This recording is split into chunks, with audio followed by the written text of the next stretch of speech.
Hello everyone, welcome to Tejas cloud kitchen. ఈ రంజాన్ మంత్లో అందరూ ఎంతో ఇష్టంగా తినే హలీంని ఈజీగా టేస్టీగా ఇంట్లోనే ఎలా తయారు చేయాలో చూద్దాము. దానికోసం అయితే ఇక్కడ నేను 1 కప్పు గోధుమ రవ్వను తీసుకున్నాను. అన్ని పప్పుల్ని పావు కప్పు చొప్పున తీసేసుకున్నాను. పెసరపప్పు, మినప్పప్పు, శనగపప్పు, కందిపప్పు, మసూర్ దాల్. ఈ పప్పులన్నీ ఒక గిన్నెలోకి వేసేసుకోవాలి. వాటర్ వేసేసి శుభ్రంగా వాష్ చేసేసుకోవాలండి. ఇప్పుడు ఇందులోకి తగినంత వాటర్ని వేసేసుకొని ఇందులోకి మిరియాలు, ఇలాచీ, లవంగాలను వేసేసుకొని కుక్ చేసుకోవాలి. ఇప్పుడు ఈ విధంగా కుక్ అయిపోయిన పప్పులన్నింటినీ మ్యాషర్ సహాయంతో మెత్తగా చేసుకోవాలి.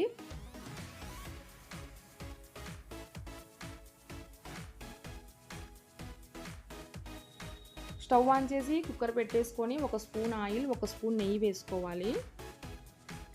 ఇప్పుడు ఇందులోకి 1 స్పూన్ షాజీరా, 1 స్పూన్ అల్లం వెల్లుల్లి పేస్ట్ని వేసేసి వేయించాలి.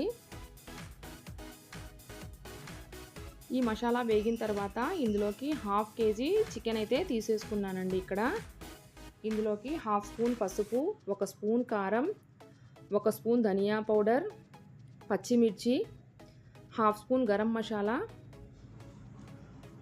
పుదీనా, కొత్తిమీరని వేసేసి మొత్తం ఒకసారి కలుపుకోవాలన్నమాట. ఈ విధంగా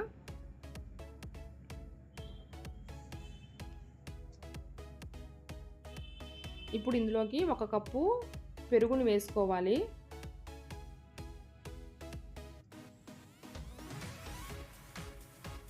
చాలా ఈజీగా అయిపోతుందండి, ఎంతో టేస్టీగా కూడాను. ఇప్పుడు ఇందులోకి 1/2 స్పూన్ మిరియాల పొడి, రుచికి తగినంత ఉప్పునైతే వేసుకోవాలి. చికెన్ అనేది మెత్తగా కుక్ అయిపోవాలి కాబట్టి వాటర్ క్వాంటిటీ కొద్దిగా ఎక్కువగానే పడుతుందండి. ఇక్కడ నేనైతే 2 గ్లాసెస్ వరకు వాటర్ తీసుకున్నాను. విజిల్ పెట్టేసేసి 7 to 8 విజిల్స్ వచ్చే వరకు కుక్ చేసుకోవాలి.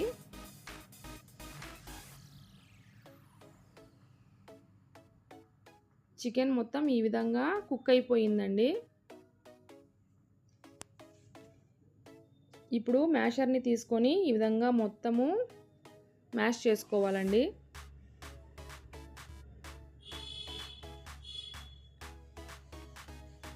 ఇప్పుడు ఈ చికెన్ని మనం ముందుగా ప్రిపేర్ చేసేసుకున్నాం కదా రవ్వ పేస్ట్లోకి, అందులోకి యాడ్ చేసేసుకోవాలి. ఈ చికెన్ మిశ్రమం, రవ్వ మిశ్రమం మొత్తము కలిసే విధంగా మ్యాషర్ తోటి మ్యాష్ చేస్తూ చేసుకోవాలి. ఇప్పుడు ఇందులోకి మనం గ్రైండ్ చేసి పెట్టేసుకున్న కాజు బాదాం పౌడర్ని కూడా వేసుకోవాలి.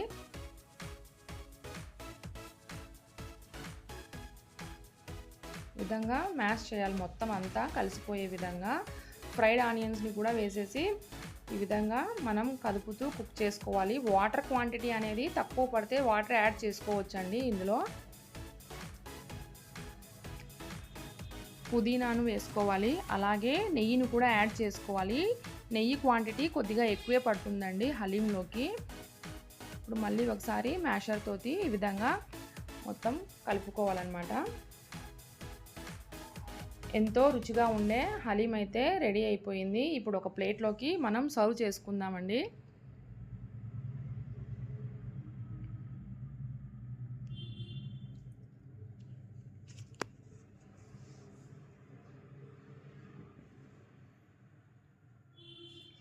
ఇప్పుడు ఫ్రైడ్ ఆనియన్స్, ఫ్రై చేసి పెట్టేసుకున్న కాజును, అలాగే కొద్దిగా పుదీనా, నిమ్మరసాన్ని పిండేసేసి కొద్దిగా నెయ్యి వేసేసి సర్వ్ చేసుకోవడమే అండి. ఈ వీడియో మీకు నచ్చినట్లయితే please like, share and subscribe to our channel.